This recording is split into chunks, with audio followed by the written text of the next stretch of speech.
Hello, everyone. Here I am today with one of our amazing teachers, Sarah Goer. Sarah, great to be with you. I know we met a little while ago when I was doing one of your workshops with my local guild, but it's great to have you here. Do go ahead and introduce yourself. Yeah, so I'm Sarah Goer of Sarah Goer Quilts. I'm a former middle school math teacher turned quilt teacher. I've been teaching for Guild since 2017, and I'm excited to be teaching with Quilt 2024 and chatting with you today. Wonderful, thanks. Yeah, and I really enjoyed the workshop, and it was a huge coincidence because I'd already recruited you as a teacher. I think based on your Instagram, having been following you for a while, and then all of a sudden there was this workshop happening as well. But so that was a perfect coincidence. But I mean, Yeah, it was funny because, oh, sorry. It was no, funny because into the class, I realized I put two and two together because, I had your name and face in my mind for Quilt 2024, but I hadn't made the connection to the guild until, you know, we were in the no, and I workshop. didn't. I didn't feel like I should bring it up because I hadn't started marketing the event, and I kind of was feeling a bit awkward about the whole thing. So yeah, that was funny. I think we can't continue the interview without talking about the quilt in your background, which is fabulous. And just, I mean, it's popping off the background there. Just tell us a little bit about that one. Yeah, so most of my work these days is what I call planned improv with a set of rules. And this was one that just I don't even know how I started with these colors. I've been doing a lot of work in greens, like the centers of these, that kind of anything that is defined as green. If you put it all together, I really love that because there's a lot of different things that play with the blue greens and the more brown greens and the more yellow greens. So the greens are always kind of out on my table. But I was making samples for one of my workshops and I just, picked some different colors. These are not generally the colors that I work in, the warm colors. But I kind of chose three different colorways for color rules for myself. My background has a rule. They're all yellows, oranges, and pinks. The strips all are teals in a variety of light to dark, and then the centers are that anything goes green. So I really enjoyed like putting the colors together for this one. Now that you've said that, I can see that that's what's happening. It does give it this amazing cohesive effect. I love the color combinations Thank you've you. got there. Do you always work in solids? Not always. I'm doing a 100-day project right now that is all prints because I have not touched my print fabrics in so long. Recently, I've gotten into solids. My Quilt B is all solids or majority solids. So I'm just working in solids a lot more. And yeah, I'm kind of itching to use some print fabrics. I like blenders, so I have a lot of blender fabrics, a little bit more in the coming months. So we'll see what happens. Oh, wonderful. And there's lots of things that you've talked about that I want to jump into, but let's take it one step at a time. Tell me, how did you get into quilting? Oh, yeah. Okay. So I grew up, I was an only child for the first 8.5 years, and my mom had taught herself how to sew on her grandmother's treadle machine. And so my mom was an avid sewer. She had made her wedding dress and her prom dresses in high school. And I just grew up around the sewing machine, and I don't remember not knowing how to sew. So I did, kind of like crafty things as a small child when I learned to sew. But it was after college that we had two family friends that were avid quilters, and I had been in their homes and was just admiring these quilts that they had made. And I knew how to sew, and so it didn't feel intimidating to me to learn. And I borrowed some books from these family friends.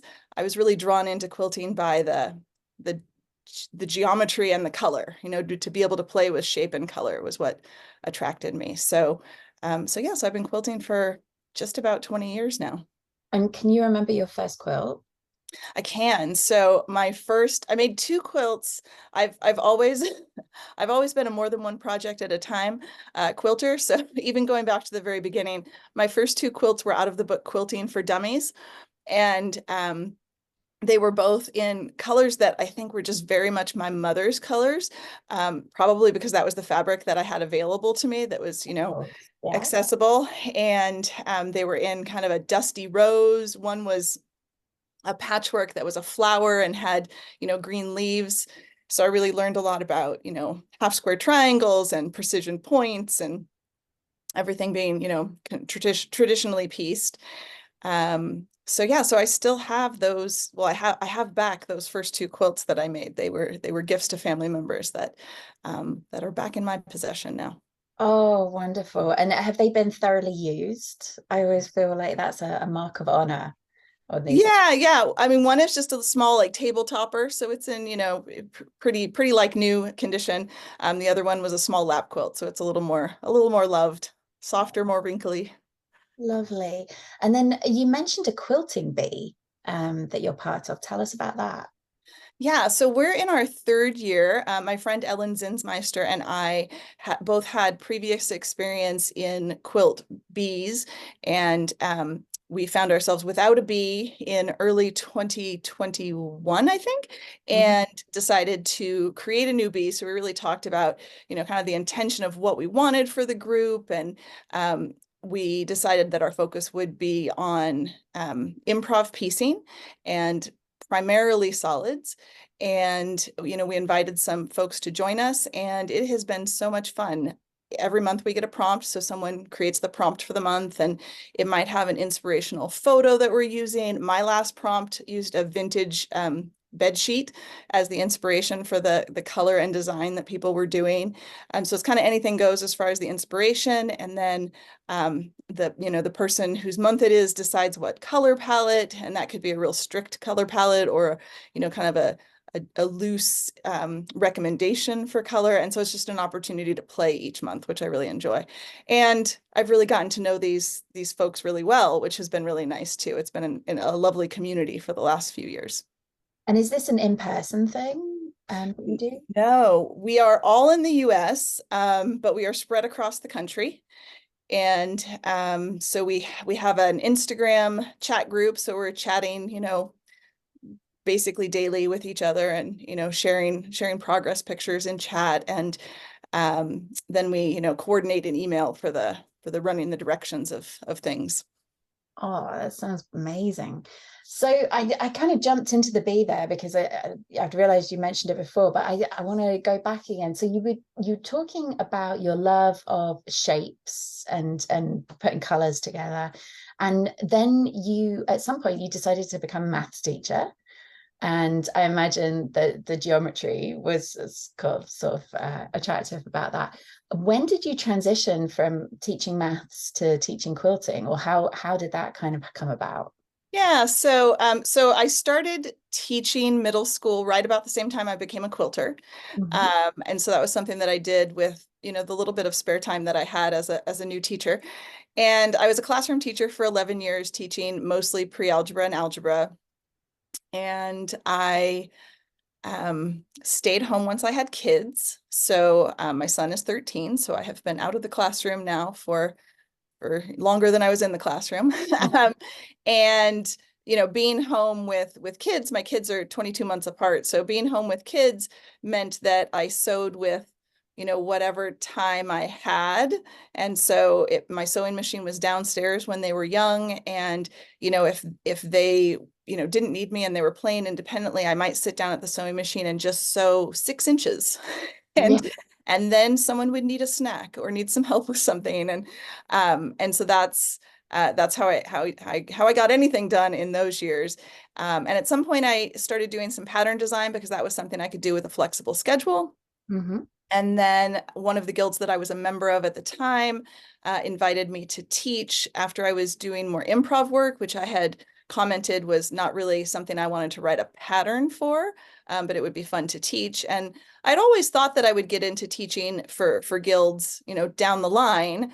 And I didn't realize I would do it when my kids were as young as they were. But we just kind of I picked the schedule that worked for my family's schedule. And so that worked. That's one of the nice things about teaching for guilds. We can, travel as much or as little as we want to. Absolutely. And you mentioned earlier that you described the style of the quilt behind you as kind of planned improv. How did you develop that style of working? I mean, I was inspired by, quilters that I was seeing online. I spend a fair amount of time on Instagram. Mhm. And I feel like blogs have slowed down a little, but reading blogs, in my kind of early experience with the Modern Quilt Guild and getting into improv piecing. And I think that, most people that are doing improv work have some plan. Like you could just start sewing stuff together and it could work out. But at some point you may develop a plan as you go. But most quilters have a shape in mind, or they have a color palette that they've narrowed down to, something that, an inspiration photo they're, working from loosely to guide their design. And so this idea of planning really, really jives with my nature as a planner in general. But I find it really fun to teach, because I can teach, here's the plan, here's how I came up with the plan. And now you can follow the plan or you can not follow the plan. Like, being in class with me is not a my way or the highway kind of experience. It's, like, here are some things. And then if you ever have an idea to run with it or to try something, what happens if we do this? Well, let's do it. Let's see what happens. And so that's really fun. And I think I would enjoy teaching a precise pattern that everybody was making the same quilt less than I enjoy teaching, this type of work. And for me, it's fun to play in my studio. So that's why I keep doing it. Absolutely. Well, that's kind of what it's all about, I guess, when you come down to it. Yeah. And then you also mentioned 100 Days project as well. So tell us, how does that work, and what are you doing? Yeah, so there's a community project, the 100-Day Project, that happens annually and has been going on for many years. And lots of people participate in many different medium, and not even necessarily all artistically. Some people will, create the habit of, taking a walk a day, or, something else that isn't necessarily creative. But I like it for my creative practice. I over the years I have two children, and sometimes it's hard to get into the studio. And so having a daily creative practice where I want to check the box for, doing this one activity, it gets me into the studio, which I enjoy. And then, on a busy day, I might just do the kind of the bare minimum to do my 100-day project. And on a less busy day, I might spend much more time either on that project or pivoting to a second project. I have found that I need to set a parameter for myself for the 100-Day Project that isn't overwhelming. I really admire the people who make a quilt a day or a quilted postcard a day. Yeah. That is amazing. I cannot do that. Oh, Even with planning and, prep ahead of time, that's not the kind of time I have to commit. But I find that, a 5-minute, 10-minute, 15-minute a day practice where I'm like setting a timer to do a thing. I did one that was free motion quilting. And so I free motion quilted for 15 minutes a day for 100 days. And that was many different projects. Some of them were kind of get her done quilting that it was fast moving quilting, and some was very meticulous, and I was making very small progress each day, but that 15 minutes a day adds up. I did another 100-day project that was continuing a series. I had made 2 improv log cabin mini quilts, and I wanted to play with different ideas. I mean, the log cabin is ubiquitous to quilting, but there's so much you can do with it. And, a person could make only log cabins their whole quilting career and never make 2 that were the same. And so I was really enjoying playing with, improv log cabins, and, oh, but what if I do this? And what if I started with a quilt block in the center? What if I use these other colors? And so I was excited to do more of those quilts, to kind of continue that series that had started. And so I did that for 100 days. And that meant that some days my 15 minutes was picking the fabric for the next mini quilt. And some days my 15 minutes was cutting out binding strips, or, doing the quilting, whatever step I was on. But then in the course of the 100-day project, I added 5 16-inch quilts to my series from start to finish. So I can definitely see the progress that happens in those little chunks of time. fascinating. And so what are the parameters that you've chosen for the current one? Yeah, so I am in a kind of a busy phase of life, and I was inspired by the fact that September 23rd is the first day of the last 100 days of the year. And I was Mhm. listening to a podcast, and Gretchen Rubin mentioned that we were coming up on September 23rd, and I was like, oh, I should do a 100-day project. Like, this is not the best time of year for me to do a 100-day project, so I was like, okay, it's got to be really minimal. And I had been inspired by Tim Nattar's work with prints and attended a lecture, maybe in the spring, or maybe it was last year, where she talked about using print fabrics and kind of her, philosophy for how she uses prints. And I have print fabrics, and they are underutilized currently. And so I thought, okay, I'll do a 100-day project. I'll use print fabrics, and I'll just pair two fabrics together. I'll make one single block, one seam, two fabrics. Like, how much easier could it get? Well, I quickly realized that if I'm going to cut, on a wonky angle, then it made more sense to cut two squares and cut through both and be making two blocks a day. So I doubled the scope of my project. But it's been a lot of fun to like get out all those print fabrics and to play with different, just kind of what two prints make me excited to put them together. It isn't necessarily about them matching or coordinating well. It's just like, this is interesting. One of my recent blocks has giraffes on one fabric and utensils like spoons, forks, and knives on the other fabric. And like, they have the color blue in common, but just kind of a random pairing, which I love. That's amazing. So are you kind of seeing how you react to the pairing each day? Yeah. And I guess in that case, it's kind of like mindfulness, I suppose. Like, you're not, presumably you're not thinking about what you're going to do with all these blocks at the end, although I imagine you probably had a few thoughts about that. Yeah, I mean, I figure I'm putting them together into a kind of a wild lap quilt, because they're 6.5-inch squares. So, 100 will make a 60 by 60 quilt, which I like in a lap quilt. Initially I was, and I still pretty much, but initially I was very purposefully like picking up the first print fabric that I saw, which at the beginning of the 100 days, there were enough fabrics just out on the table in here that I could, walk in and be like, well, this one caught my eye.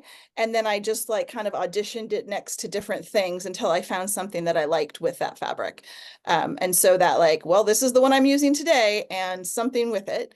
That also narrowed down, because if it's just like pick any two from the many options, then that's a little bit more open-ended. And so this gave me like a parameter to start with. And I'm not repeating print fabrics, so I'm hoping I don't run out still. But I have, set aside all the fabrics that I've used so far. So the pile to choose from is getting smaller, which is making it a little easier. It's a great way to really explore your stash as well, I imagine. Yeah. So yeah, there's already a pair of fabrics that I loved so much together. I did not put them back in the drawer. I put them on the shelf, and then I thought, ooh, this fabric would go well with them, and I like this solid with them. And so I've started this little curated bundle. We'll see where it goes. Oh, wonderful.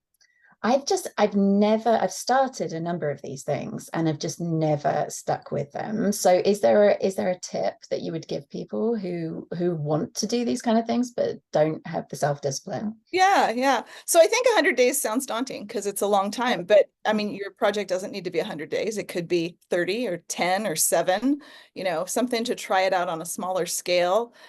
Some people find that, their weekday work schedule is too hectic. And so really their only time is maybe Friday night, Friday, Saturday, Sunday. Well, then maybe do 100 days of Friday, Saturday, Sundays. It's going to take longer overall. Or the idea of missing a day is problematic for some people. So you can decide how you're going to deal with that in your own project. Like, I'm a little behind on this one, even though my parameters are quite minimal. And so I've decided to catch up, because my parameters are quite minimal, and I can chain piece for a few days and get caught up. And I'm kind of committed to this idea of having 100 blocks at the end, because I like that lap quilt size. But you can miss a day. It's okay. Like, it's your project, and just like planned improv, it's your rules. So you get to decide whether you follow it or break it. Some people find that, they get started on something and they thought they were going to enjoy doing the thing they chose, and then they aren't enjoying it as much. And so you can drop the project, or you could just pivot to something that you enjoy more to continue. That's fascinating. That's given me a lot to think about, because so far I had signed up for Inktober in October because I do a little bit of sketching, and made it for 2 days. So I think I should challenge myself to do a 3-day project There you go. and just add from there if I I manage like to it. do 3 days. Yes, you've inspired me. Yeah, I give a guild lecture on creative daily practice, the idea of the 100-day project, and I talk about the many projects that I've done and the different parameters, and they haven't all been successful. I learned early on what worked well and what didn't work as well for me, and so I think that's important for each person. Yeah, no, absolutely. Tell us about your workshop. Let's talk about that. Yeah, so I am for Quilt 2024, I'm teaching Adventures in Improv Piecing. So it's kind of a slice of the style of teaching that I do for all of my workshops. And I will walk the students through the whole process, starting with how do I select fabrics? What is my process for deciding on what's going to be a successful fabric palette for me? And fabric and color choice is subjective to each artist, but what I do, and I obviously like bright vibrant hues, but the style of the piecing is applicable to whatever type of fabric the quilter likes to use. Prints, solids, earth tones, whatever, anything goes. And so I'll choose my fabric palette, and then I will, do some sketching for how I go about like thinking about the design. And your design could come from inspiration from something, could just be like using a particular geometric shape. And I will be, sketching until I settle on something that excites me about, making in fabric, and then the process for how I would put it all together. So once I have, a sketch to guide me, um, what do I do with that? And so I will have a sketch and I will show the process for how I, cut my fabric and piece my fabric, and the process for putting it together. And this isn't, we aren't following a pattern. It's not anything that's exact. So it's very forgiving, and people can, run with it. And one of the things that I really love about improv piecing is that the student can decide if they just want to make one unit or one block and try it out, or if they want to make something that is a finished project, in which case the student can decide on a parameter for size. Maybe they want to make a baby quilt, and so they're going to make enough pieces to make it big enough to be a baby quilt. Maybe they just want to make a placemat, and so it's a much smaller number of pieces, or maybe working in a smaller scale. So all of those options will be discussed in the workshop. This sounds amazing. I find myself saying this in every interview, but I am so looking forward to this workshop. It's, just all the different elements of it and the freedom, and yet the parameters, I just think is going to be perfect. Where you were talking about, which shapes people use and where they get their inspiration and so on. Where does your inspiration come from? Yeah, so I really like architecture. So I'm looking at like what's happening both in the natural world, in nature, but also in buildings, and just interesting angles that happens. That is sometimes what guides me. Often lately, I'm working from kind of inspiration from a traditional quilt block, and how I can just like, move toward improv with a similar shape. So that's sometimes an inspiration. Sometimes it's just, a shape. Like I want to work with triangles. How could I do different triangles? And I will just sketch a lot of different options on paper and see like which one do I want to run with, and maybe try piecing a couple out of fabric. And, I spend a lot of time kind of analyzing the experience of like, do I like what I'm making? Am I having fun? Do I want to do more of this? Or what did I like about this that I want to make sure I do again to make something that goes with it? Um, so yeah. Yeah. Amazing. Okay. And are there specific quilters that inspire you, or artists that you are particularly fond of? Yeah, I mean, I mentioned that I spend a lot of time on Instagram, and I think, I connect with a lot of people that, participate in the Modern Quilt Guild. So I'm seeing work from a lot of different quilters, and I really appreciate the community, and seeing, what different people do with things. I also participate in quilt challenges. Um, Kim Lepasic runs Project Quilting at the beginning of every year. So January, February, March, she runs a series of 6 one-week quilt challenges. And I find that I really enjoy seeing, we all have the same theme, the same challenge for the week. And at this point, she has over 200 participants each week. And it's really fun to see first that many people finish a quilt in a week, start to finish. And then, all the different ways that people will run with the theme, the different ways that you can, use a particular, prompt and make it your own. More traditional things, more modern things, projects of varying sizes. And so I like just being part of community, I find very inspiring. Absolutely. And I think I'm gonna go back to something you said again before we started with the recording, because you were talking then about people finishing a quilt within within a week. And I know that one of the things that's been inspiring you recently is getting things finished. Yeah. How is that going? Yeah, so I always have a lot of projects, so I have choices for what I'm going to work on. And sometimes it's, I'm deadline driven. This quilt top was initially created in time to submit to the Pantone Quilt Challenge, because the Pantone color of the year is a magenta color. So this, fell into that parameter. And I submitted it to the quilt top category, so it got to the quilt top stage. I like to submit work to shows. And so, having that deadline of a show submission is helpful for, getting something ticked into the finished column. Mhm. And one thing that is new for me is that I just bought a long arm, so I will have that hopefully installed in January. I have been accumulating a backlog of quilt tops because I knew the long arm was coming. So I think that will help me get some things finished. Oh, amazing. I was just talking to Tracy Browning in Australia yesterday, who is something of the queen of the long arm and has the Machine Quilting Academy. And yeah, she's obviously very experienced with long arms. And it's such I feel like it's an aspirational thing for a lot of quilters to be like, one day I will have a long arm, and you've taken the plunge, and that's awesome. I can't wait to see what you're doing with that. Um, we're almost at time, but I just wanted to ask, what are you planning for 2024? Because obviously we're recording this at the end of November, but it's not going to go live until January. So what can people expect to see from you next year? Yeah, so finished quilts, Mhm. so right now I sew on an early 80s Viking that has a 7-inch throat.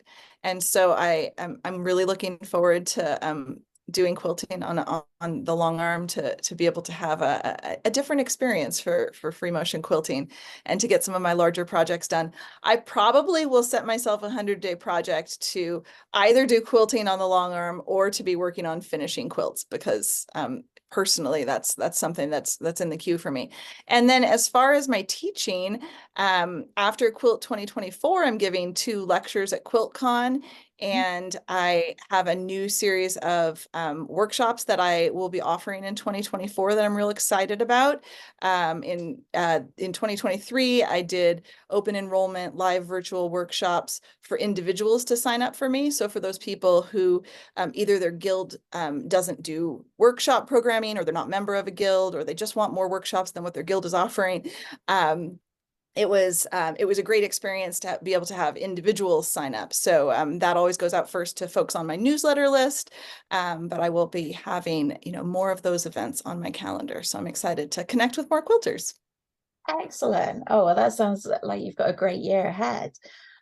Sarah, it's been so lovely to talk to you, and thank you so much for your time today. And yeah, very much looking forward to watching this workshop. Great, thank you so much, and thanks for having me for the event.